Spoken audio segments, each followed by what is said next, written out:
रुकिए, अगर आपका बच्चा सिर्फ मोबाइल देखते ही चुप हो जाता है, तो हो सकता है समस्या उसका रोना नहीं, बल्कि उसका इतना जल्दी चुप हो जाना है। नहीं, मैं मोबाइल के खिलाफ नहीं हूं।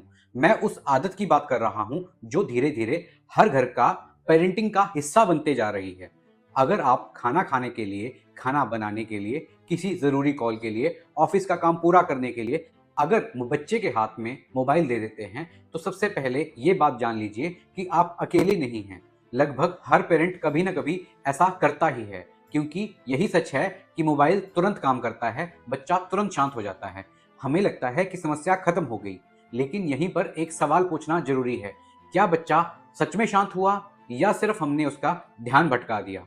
रिसर्च बताती है कि बच्चे सिर्फ हमारी बातें नहीं सीखते, बल्कि हमारी आदतें भी सीखते हैं। अगर हर बार रोने, बोर होने, खाना खाने या इंतजार करने का जवाब मोबाइल होगा, तो बच्चा धीरे धीरे ये सीखने लगेगा कि जब भी मुझे अच्छा महसूस ना हो तो स्क्रीन खोल लो। यानी अपनी भावनाओं को संभालना नहीं, बल्कि उससे बचना सीख जाएगा।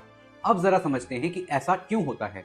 रील्स, गेम्स, शॉर्ट वीडियो सिर्फ मनोरंजन के लिए नहीं है। इनका डिजाइन इस तरह से किया जाता है कि आपका ध्यान जितनी देर तक हो सके स्क्रीन पे बना रहे।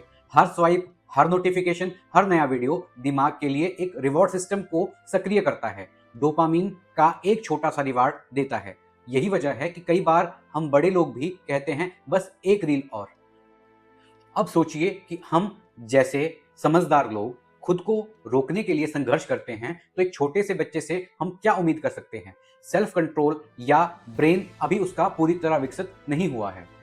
इसका असर अक्सर उस दिन नहीं दिखाई देता। धीरे धीरे बच्चा बिना स्क्रीन के खाना नहीं खाता, खाने में परेशानी महसूस करता है, सफर में बेचैन होता है, कई मिनटों तक इंतजार नहीं कर पाता। रिसर्च यह भी बताती है कि अधिक और अनियंत्रित स्क्रीन टाइम वाले बच्चों की नींद, ध्यान, सीखने की क्षमता और भावनात्मक विकास पर नकारात्मक प्रभाव पड़ता है।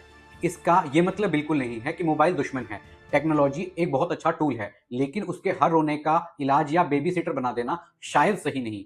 अगली बार जब आपका बच्चा बोर हो, हर बार स्क्रीन देने के बजाय कभी कभी कहानियां सुनाइए, कभी उसके साथ बैठिए, फर्श पर बैठकर खेलिए या उसे बाहर ले जाइए। कभी कभी बोर होने का मौका ना दीजिए, उसे क्रिएटिव और इमेजिनेशन का एक जरिया सिखाइए। इससे स्क्रीन का टाइम कम होगा और बच्चा इनोवेटिव बनेगा।